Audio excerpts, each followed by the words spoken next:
सद्गुरू श्री ब्रह्मचैतन्य महाराज गोंदवलेकर यांचं प्रवचन 4 एप्रिल. संत कसे असतात? आपले शहाणपण बाजूला ठेवून जो संताला शरण जातो तोच खरा साधक. ज्याला सर्व सृष्टी रामरूप दिसते आणि शिष्यालाही जो रामरूप पाहतो तोच खरा गुरु. सद्गुरू कधीही मिंधेपणाने वागत नाही आणि त्याला भीतीचा लवलेशही नसतो. आपला शिष्य कोणत्या आध्यात्मिक भूमिकेवर आहे हे संतांना कळते. देहबुद्धीचे लोक विषयाचे दास असतात, पण संत मात्र विषयावर मालकी गाजवतात. संतांजवळ जे समाधान असते ते आपल्याला लाभले किंवा त्याची आवड उत्पन्न झाली म्हणजे संताची प्रचिती आली असे समजावे. औषध काय आहे हे न कळता सुद्धा रोग्याने ते श्रद्धेने घेतले तर त्याला गुण येतो, किंवा एखाद्याला स्वयंपाक करता आला नाही तरी त्याला अन्नाची चव समजते आणि तो पोटभर जेवू शकतो.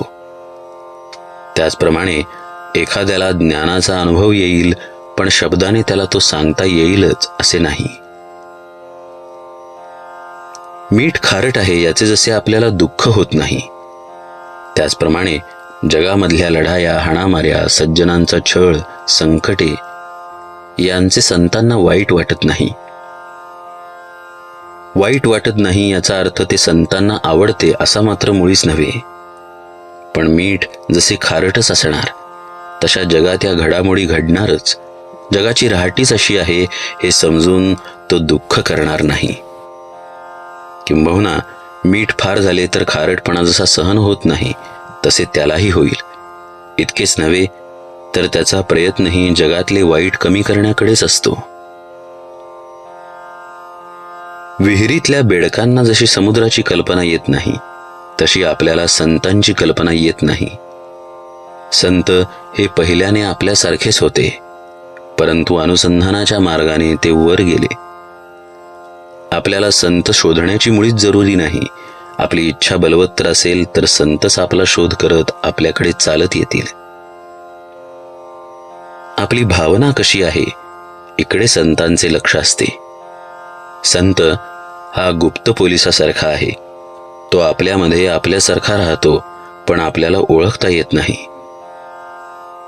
संताला स्वतःच्या शरीरात काय चालले आहे ते सर्व दिसते, म्हणून तो रोगाची काळजी करत नाही. संताला कर्म मागे पुढे करता येते, पण ते टाळता येते असे नाही. ते कुणाला तरी भोगलेच पाहिजे. संत जे साधन सांगतात ते आपल्या शक्तीप्रमाणेच असते.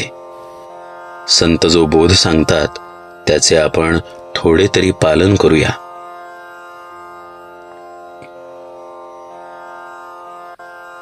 संत हा जसे बोलतो तसे वागतो. आपण बोलतो चांगले आणि वागतो मात्र त्याच्या उलट. जानकी जीवन स्मरण जय जय राम.